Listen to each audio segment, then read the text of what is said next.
Welcome to the Shango Diaries, written by Madison, where love gets messy, the past never really stays in the past, and the heart wants what it wants, even when the mind says nah. It's real, it's raw, and it's got all the highs, lows, late night texts, and unanswered questions that come with falling hard for someone who might not be ready to catch you. So, press play, get comfortable, and step into Monica's world, where passion and chaos go hand in hand, and the truth, well, it's complicated. This is the Shango Diaries. Let's get into it.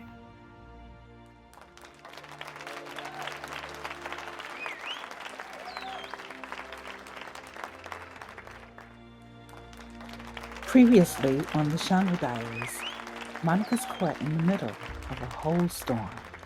Professionally, emotionally, romantically. Her and Shango, woo, that connection's still electric.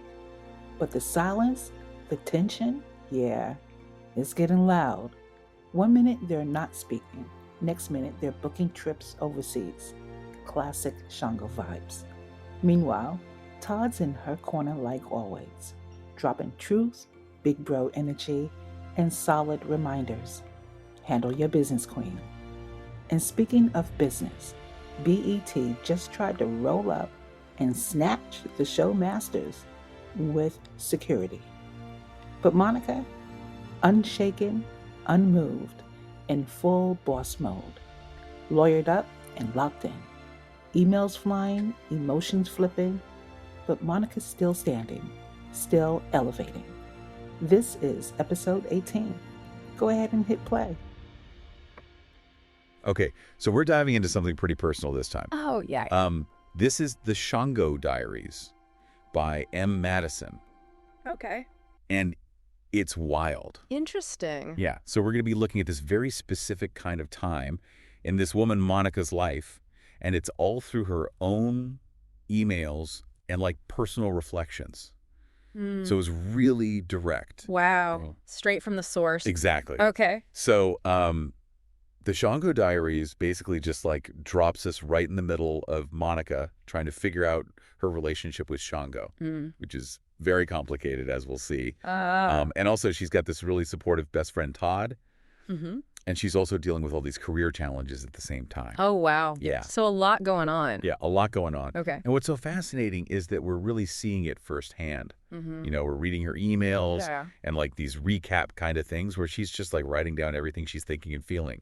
So it's like we're right there in her head, you know. It's really intimate. Yeah. So we're going to unpack all these like kind of big things that are coming up, you know, like relationships, the pressure of her career, trying to raise kids. Yeah. And just her overall strength in dealing with it all. Right. Yeah. That's a lot. So we really want to get to the heart of like, you know, what she was going through and how she handled it all. Interesting. Yeah. Okay, so where do we start? Well, I think a good place to start is like with this week 18 recap that she wrote. Okay.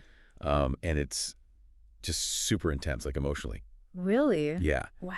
Yeah, like it seems like the main things going on that week are that she's trying to figure out Shango and like what his deal is, because he's sending very mixed signals. And then also like she's really relying on her friends for support. Yeah. Especially Todd. Okay. And then she's also facing some really like big decisions that she has to make. Like life-changing decisions or? Yeah, like some serious stuff. Wow. Yeah. And the way she writes about it is just so raw. Like you can feel how much she's going through. Yeah. She talks about like having a heart that won't quit, and that she's on this emotional roller coaster, and she keeps mentioning this like fiery connection with Shango. Oh. But then she says that Todd is like her reality check. Oh, that's interesting. Right. So she's getting like pulled in different directions. Totally. Huh. Yeah, and it makes you think about those kinds of relationships. You know, the ones that are super intense, but also maybe not the healthiest. Right, right. Yeah. Where the highs are high, but the lows are like really low. Exactly. Got it. And it's not just Shango either. Oh. There's this other guy, Coach, who sent her a message, and it like brought up all these old feelings. Oh, wow. So yeah, even more drama. Yeah, so it's like, you know, Complicated. yeah, it's never just one thing, you know. Right. It's always a bunch of stuff from the past and present all mixed together. Yeah. Yeah, totally. Yeah. And Monica's also dealing with so much in her work life and as a mom. So she's busy? Oh, she's so busy. Wow. She describes it as like boss mode meets breakdown realness. Oh my gosh. Yeah. So she's trying to like, be a boss in her career. Mm-hmm. But then she's also having these breakdowns because it's all so overwhelming. Yeah, of course. And then she's trying to like make money and be a good mom to her kids. That's a lot for one person. It is. Yeah. And then there's this constant back and forth in her head too. Oh, like what? Well, she talks about feeling anxious but also clear at the same time. And she keeps getting pulled back to Shango even though she knows it might not be good for her. Oh, that's tough. Yeah, and then Todd is there trying to keep her grounded. That's good. At least she has him. Right. Yeah. Yeah, so it's just a lot of inner turmoil on top of everything else. Yeah, I can see that. Yeah. So this is all just in like 1 week. Yeah, this is just week 18. Wow. I know. Okay. So let's actually look at a specific day in this week. So March 22nd, 2008. Okay. There's this email that Monica sends to Shango, and the subject line is literally just 3 question marks. Oh, gosh. Yeah, and she's just like, please tell me why you're upset. Straight to the point. Yeah, and then she says, I thought we were on the level where we can talk about anything to each other. Oof. Yeah, like she's really putting it out there. Yeah, trying to communicate. Exactly. That's good. Yeah, But but hard. definitely. Okay. But then like later that same day, she gets this email from her colleague, Ryoji. Okay. And it's about the wrap date for the show they're working on called Iron Ring. Right. And the wrap date is April 11th. But they might need her until the end of May. Oh, so there's still some uncertainty there. Yeah, it's like a relief, but also kind of stressful. Right. Yeah. Like one less thing on her plate, but exactly. it might not be over. Yeah. And it's crazy how she can just switch gears like that.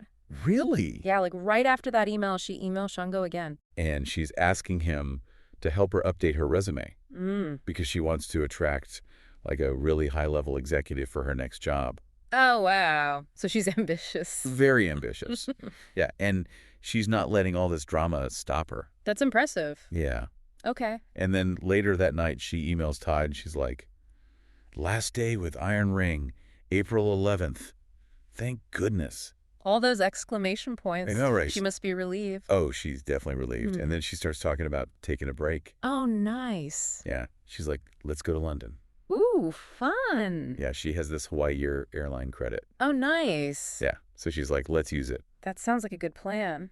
Yeah. And you can tell she really needs that break. Yeah, for sure. And also, I think she really values her friendship with Todd. Yeah. Like, he's someone she can escape with. Yeah, get away from everything. Exactly. Yeah. Yeah, and later that night, she emails him again and just says, I need to crash. Yeah. And he replies, me too. Yeah, it's just this little moment, but it shows how tired they both are. Right. They're both going through it. Yeah, exactly. Okay. So then the next day, March 23rd, Shango sends Monica a message, and it's like, get here Monday night. Ooh. Yeah. And then he's like, what's the ice cream name again? Interesting. Yeah. Like casual. Very casual. Okay. So it seems like they might be like making up or something. Oh. Yeah, maybe. But she just replies, Caramel Sutra. Yeah. So maybe they have like a thing with that ice cream. Right. Okay. Like an inside joke. Got it. Yeah. Okay. But then on Monday, Monica emails this guy, Kev, Okay. and she's asking him for the ratings for Iron Ring. So she's still thinking about work. Yeah. She's still invested. Even with everything else going on. Exactly. Wow. Yeah. And Kev sends her the numbers. Oh, and what are they? So the first episode had a 0.85 rating. Okay. 744,000 households and 935,000 viewers. Wow. Yeah. Oh. And the second episode was a 0.74 rating. Okay. 650,000 households and 806,000 viewers. Okay, so pretty good numbers. Yeah, not bad. Yeah. So yeah, and then that afternoon, Mm-hmm. Monica emails Todd, and the subject is attitude. Ooh, with the capital letters. Yeah. What does she say? So she's like, Shango went days without talking to me, only via email and text. Uh-oh. Yeah, and she's not happy about it. Yeah, of course not. Yeah, and she's like, it's not going to be pretty in Brooklyn tonight. Ooh. Yeah. So it seems like things are not good between them again.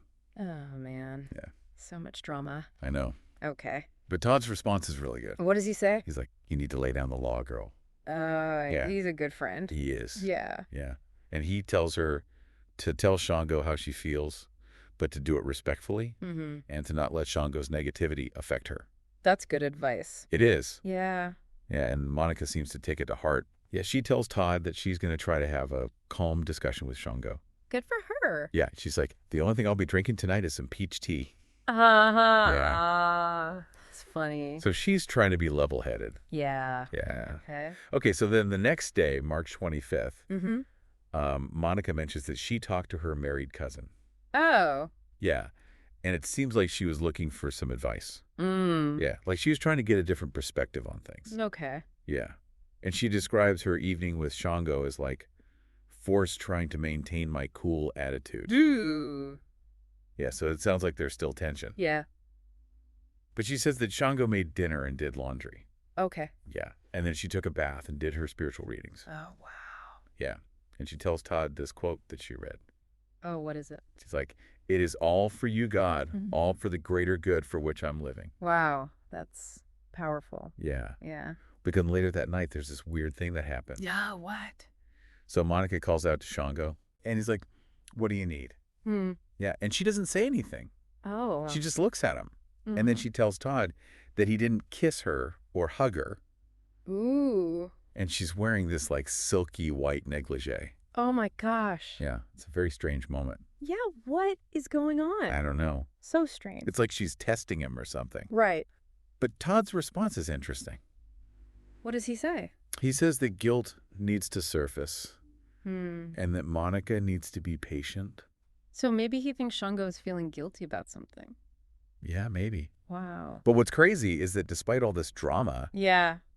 Monica is still able to focus on other things. Really? Yeah, she's excited about the trip to London with Todd. But. Yeah, and she's feeling better because of her spiritual stuff. Oh, good. And she even got a compliment from a network executive who liked her book. Wow. So she's killing it. She is. Yeah. But then later that day, Uh-oh. yeah, things take a turn. Yeah, so she gets a call that these network people are at the post house. What? Yeah, she calls them demons. Oh my God. Yeah, and they're like trying to get the master tapes for Iron Ring. Wow. So much drama. I know, it's crazy. Oh, okay. And David and Ryoji basically leave Monica to deal with it. Oh, no. Yeah, it's a mess. Wow. And Monica's like, if you don't get up out of my face being rude, there are going to be some problems. Oh, she told the... She did. Good for her. Yeah, and then it gets even crazier because these two big guys show up at her office. What? Yeah, Who are they were sent by the president of the network. Oh my gosh. Yeah, and they're trying to intimidate her. Are you serious? Yeah, and find the master tapes. This is insane. It is. Okay. But Monica doesn't back down. Good. Yeah, she's super tough. That's amazing. Yeah, and she even makes some jokes with them. Really? Yeah, she's like really quick-witted. Wow. Yeah. Okay. So yeah, and then at the end of the day, she tells Shango about everything that happened. Yeah, and that she's going to meet with David's lawyer. Oh, wow. Yeah, but she still ends the email with, "Love you." Huh. Yeah, it's like, Okay. even with all this going on, she still wants to connect with him. Yeah, that's interesting. Yeah. Okay. So then the next few days are just like a whirlwind of legal stuff. Oh, man. Yeah, Monica mentions that David and Ryoji were like drinking all night. Oh, gosh. Yeah, and then Ryoji basically abandons her and she has to deal with everything. Oh, that's so messed up. It is. Wow. Yeah, and Todd sends her this message that's like, a sister's job is never done. Yeah. That's perfect. I know. Yeah. And Monica's like really on top of it. In what way? Well, she tells the whole team to save all their documents. Oh, smart. Yeah, because she's thinking there might be a lawsuit. Oh, wow. Yeah. And there's also talk of a settlement with the network. Hmm. Because Iron Ring is actually doing really well. Oh, interesting. Yeah. Okay. And in the middle of all this, Shango asks her to stay an extra night for his friend's birthday party. Mm. Yeah. So it seems like things are maybe okay between them again. Yeah. Maybe. Okay. But then the network serves them with some kind of injunction. Uh-oh. Yeah. So the legal drama continues. Wow. This is a lot. I know. Okay. And Monica sends Shango this really heartfelt email. What does she say? She's like, I love you, and I want you, and I need you to be positive. Yeah. That's sweet. Yeah. But also like a lot of pressure. Right. Yeah. Yeah, and Shango's reply is kind of weird. What does he say? He jokes that she might regret not taking a hedge fund job. Oh. Yeah, it's kind of insensitive. Yeah. And Monica's just like, shut up. I just want to be on a plane and go anywhere at this point. Oh, wow. Yeah. Yeah, I can understand that. Yeah. Okay. And then they start planning a trip together. Oh, really? Yeah, she asks for his frequent flyer number. So they're going to go somewhere. Yeah. Okay. And Shango emails her about some flight routes to Africa. Wow. Yeah, and he's like really appreciative of her planning everything. That's nice. Yeah, and he's excited to spend time with her. Good. Yeah. Okay. And then the last thing we see is this note that Monica wrote on a Saturday afternoon. Oh, what does it say? So she was listening to this song, Embraceable You, by Sarah Vaughan, and it reminded her of Shango. Oh. Yeah, and she's like feeling all these romantic vibes. Wow. Yeah, so even with all the craziness, Yeah. she still has these strong feelings for him. That's intense. Yeah. Okay, so what do we make of all this? Well, it's clear that Monica's relationship with Shango is really complicated. Yeah, for sure. And that her friendship with Todd is so important to her. Right. He's like her rock. Exactly. Yeah. And then her career is just this constant source of stress. Yeah, especially with that whole network situation. Right. Wow. But through it all, Monica is just so resilient. Yeah, she really is. Yeah, she's constantly trying to find ways to cope and move forward. That's inspiring. It is. Yeah. Yeah, and she really values genuine connection, both in her romantic relationships and her friendships. Right. She's not afraid to be vulnerable. Exactly. Yeah. Yeah, and she's also really determined. Yeah. Like, she doesn't give up easily. No, she doesn't. Yeah, That's awesome. it is. Okay, so I guess the question is like, Yeah. what can we learn from Monica's experience? Right. You know, how can we apply this to our own lives? Yeah. Like, how do we deal with difficult relationships and stressful jobs and just life in general? Yeah. I think that's something we all struggle with. Yeah, definitely. Yeah. And how do we stay true to ourselves when everything feels chaotic, Right? like Monica did? Yeah. That's a good question. It is. Yeah. And I think it's a question that doesn't really have one answer. Right. It's something we have to figure out for ourselves. Exactly. Yeah. But I think Monica's story can definitely give us some things to think about. Yeah, for sure. Yeah.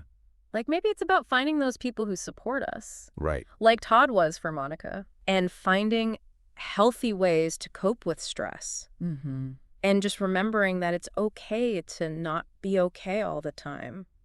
Exactly. Yeah. Yeah. And maybe there's something to be said for that quote that Monica shared. Oh, yeah, the one about the greater good. Yeah. Yeah. It is all for you, God, all for the greater good for which I'm living. Mm. Like, maybe if we can find our own sense of purpose, Yeah, it can help us through the tough times. I think so. Yeah. Yeah, that's a good takeaway. Yeah. Okay, well, this was a lot, I know. but it was really interesting. Yeah, it was. Yeah. So if you want to learn more about Monica's story, Yeah. you should definitely check out the Shango Diaries. Yeah, it's a wild ride. It is. Yeah. Okay. That's it for this time. Cool. Thanks for having me. Yeah, thanks for joining. Week 18 of the Shango Diaries leaves Monica at a crossroads. Love is pulling her in one direction and pressure pushing from the other. She's holding on to the fire with Shango, pushing through legal smoke with BET, and leaning on Todd, just to stay grounded when the ground itself feels like it's shifting. Her strength, unmatched. Her story, still unfolding. And if you think the storm has passed, you haven't seen the eye of it yet. Come back next week for more. This is the Shango Diaries, written by M. Madison. Go ahead, hit play. You know you wanna. See you next week.